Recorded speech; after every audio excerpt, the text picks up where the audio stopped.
the perpetrator or suspect is black or brown or whatever, they want to think they committed a crime.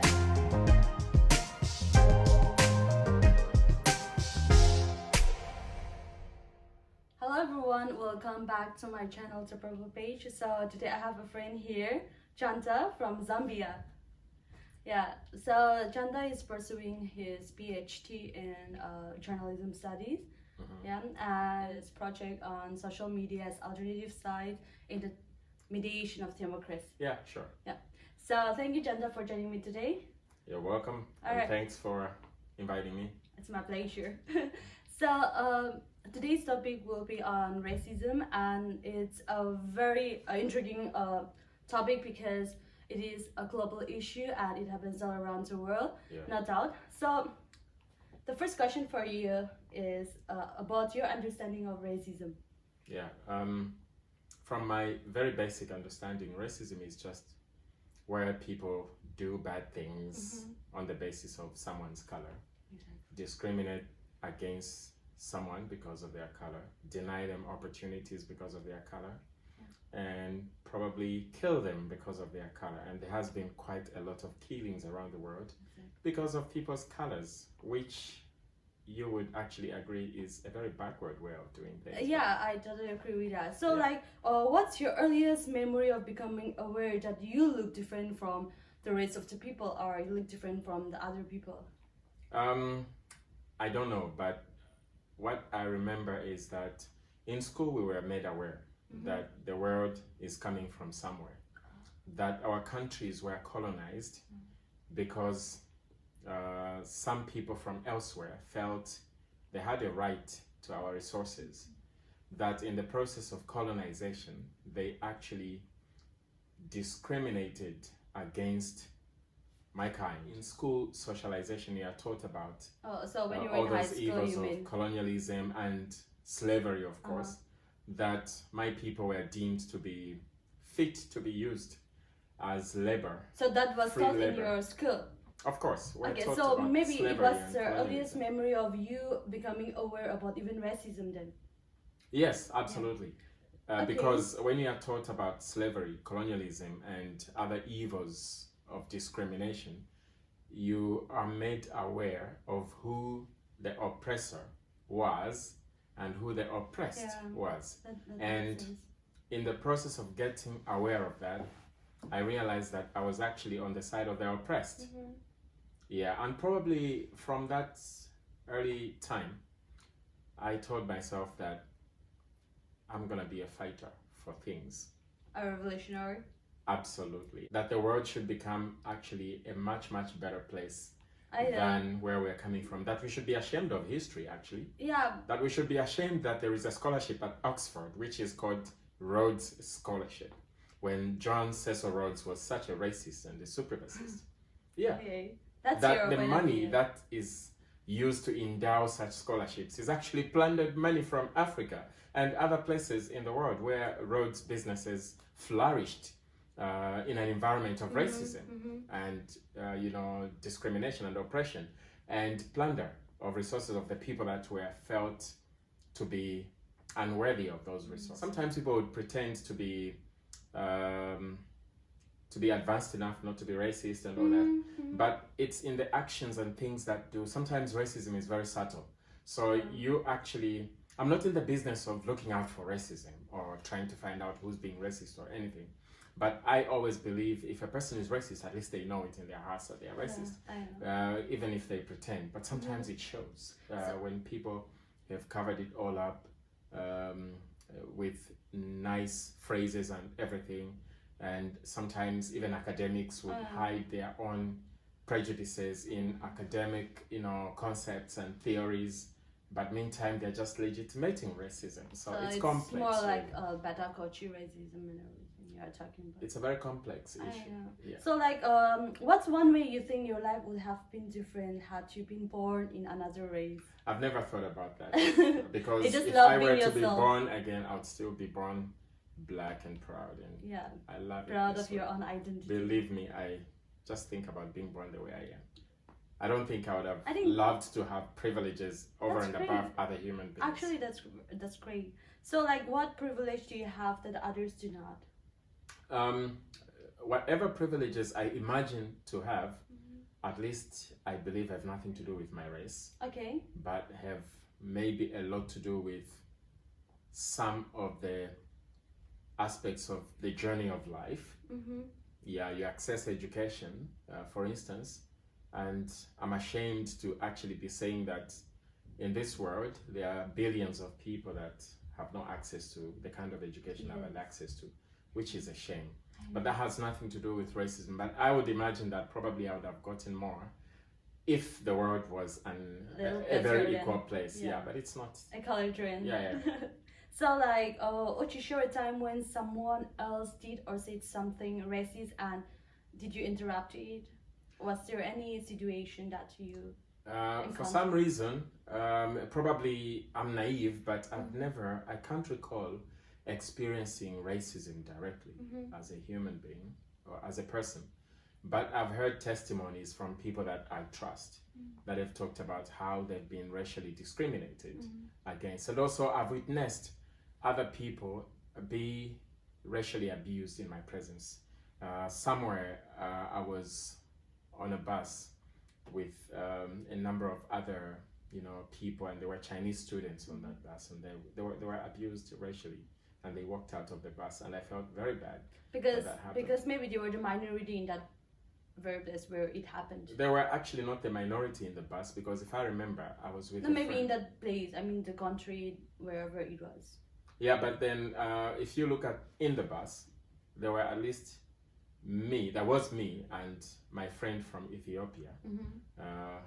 We were the two black people on the bus.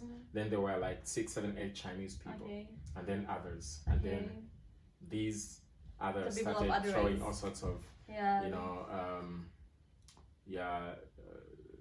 racist things towards these Chinese students. I know, because me myself in my country, like I face lots of racism, like calling me Chinese, and Jinky, Momo, Chow Mein, everything. But I don't mind being a Chinese. I love Chinese girls because they're really beautiful. But I have my own identity, right? And I want my people, my country people, to respect me as your own same citizen, right? Yeah, of course. So and I really feel bad when and some reason it's not only racist but maybe ignorance. They are very ignorant about. I think racism and ignorance flow together, and that is why I think no matter how many degrees a person can accumulate, if they still harbor racist, prejudices and so on, they are ignorant, because and also backward. Because the underlying thing about racism for me is that it springs from some sort of backwardness in individuals. Yeah, why should being of different color and be an issue? I don't get it that somebody somewhere was murdered because they were of a different color. That we should have a movement now. There is only one race, and that is human race. Yeah, I think I would flow with that cliche, so to speak, but people don't really live by it. They try to still find a way of, pushing aside those that are different and stuff like that. So was there any situation that in which you kept yourself distance from people of other race or other kind just because you are being feared of, disliked or rejected by those group of people? I've never really had an issue with interacting. I always, and I must admit that I have friends from all shades of the human race. White, black, brown, yellow, blue, pink, and if we could introduce even more colors, I think the world would be a more colorful place. And for me, I don't really harbor any fears or anything, but what I don't exactly know is how I would react if somebody directed some expletives towards me because of my race. I don't know whether the dog in me will come up and make me do something, bad to someone or something, but I wouldn't want to do that. I would want to educate them about just being less backward and being more forward looking and That's right. more open minded and stuff like that. More being inclusive. Yeah, and of course you're not gonna go out there pleading for people to accept you. Also, you have to be happy with who you are, be sufficient. If people don't want to interact with you, so what? But if they don't want to interact with you because of your race, at least they shouldn't violate your space or your character, or they shouldn't attack you for it. Yeah. I'm fine living in my space. But see, there are lots of like crime that's happening against the race and on the ground of racism, and most of the maturity, I should say use maturity because I don't want to use the colors and everything. So they scapegoat lots of the minority people in the name or in the crowd of racism, like. Yeah, not only that, there is, I think, a lot of profiling of people based on their race. For instance, there are certain crimes that could be committed if the suspicion is that they've been committed by a black or brown person. They'll be more believable than when they are committed, let's say, by a white person. That is one of those injustices in the world that has become structural, because even the police in different countries, we've heard about investigations where they are looking at things, and if the perpetrator or suspect is black or brown or whatever, they want to think they committed the crime. Just assume basing on the color. Absolutely. Yeah, so there is a lot of that.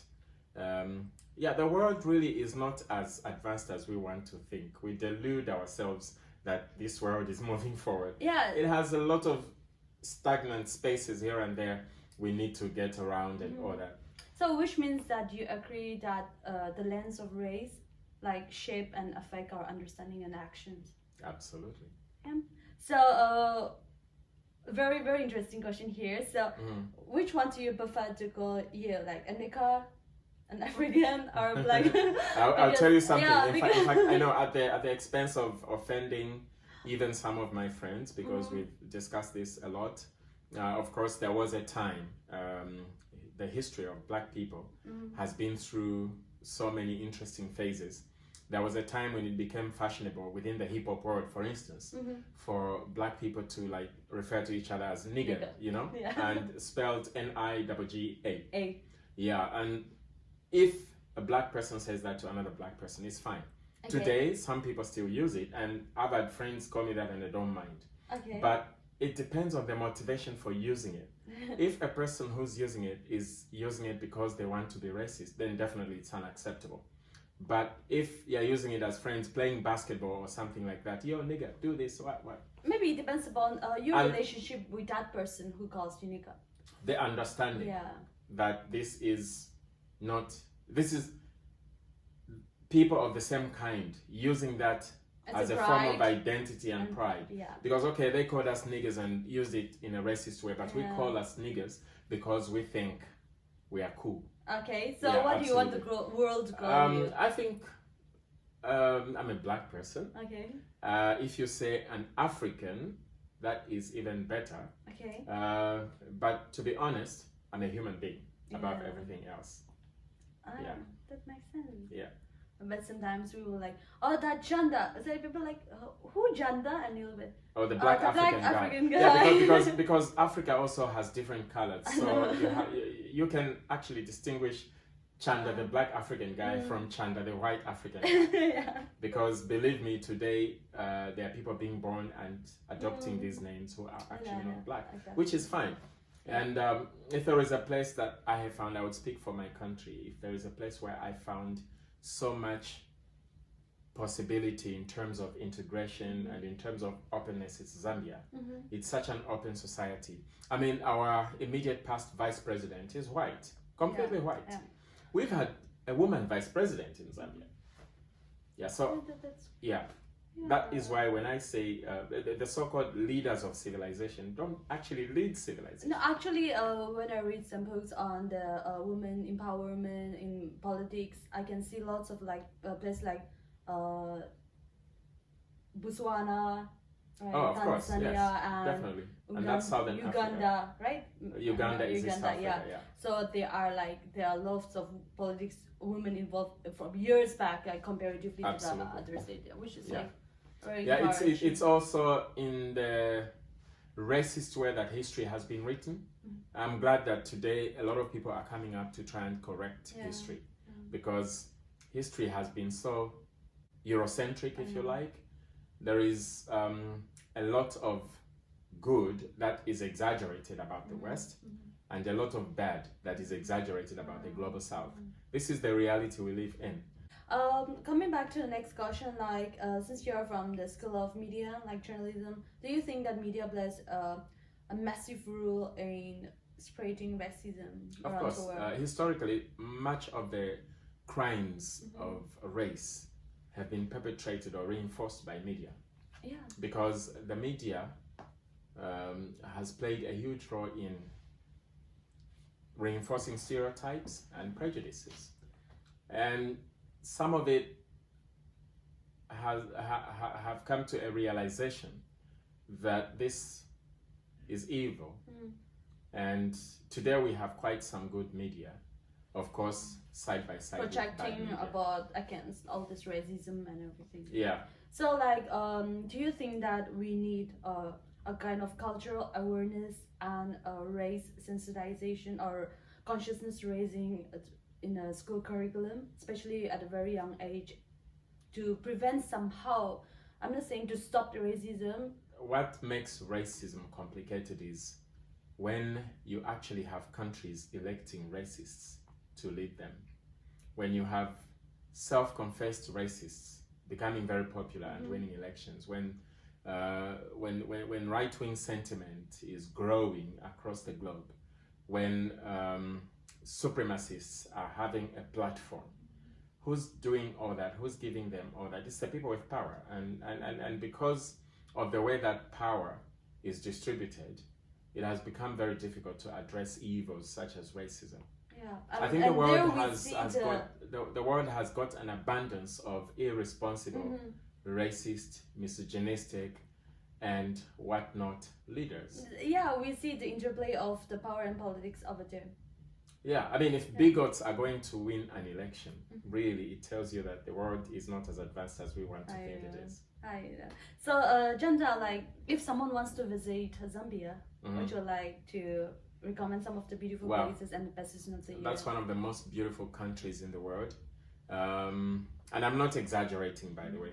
Ask people that have been there, they'll tell you. Firstly, Zambia is a very peaceful country. Yeah. And Zambians would say, hi, how are you doing? Even if they don't know you. And if they think you look like you're lost or you're in trouble, they'll ask you, can I help you? Before you ask for help, they'll ask you, can I help you? Okay. We have our own debates in politics and everywhere, but in most cases, that is done within the empathy and love that we have for one another as a country, and also within the framework of the love and empathy that we have for the world. So some of the beautiful places, like in particular, you can go to Livingstone, for instance. Everyone talks about that, and see the Victoria Falls. I don't know why it's still called the Victoria Falls, because it was allegedly discovered by David Livingstone. Come on, there were people living there. Or it's Mosiotunia Falls. That's the real name. But for marketing purposes, people say Victoria Falls. Yeah. Let them say that. But one day we're gonna still call it Mosiotunia Falls. Okay. Yeah. Hopefully. So best season of the year. Sorry? Best season of the year. Best season of the year. The weather in Zambia is friendly all year round. It gets a little hotter in October and September and parts of November, but it's comfortably hot. It's not the kind of hot that makes you want to run away. It's not humid. Exactly. Yeah, it's a fair weather country.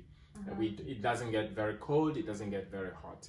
And this is where probably I should plug in a message on climate change. We need to do a lot to protect the climate so that the weather in Zambia continues being this beautiful. Stop global warming. Yeah. So that's all for today. Thank you so much, Chanda, once again for joining me today, and for sharing your opinion.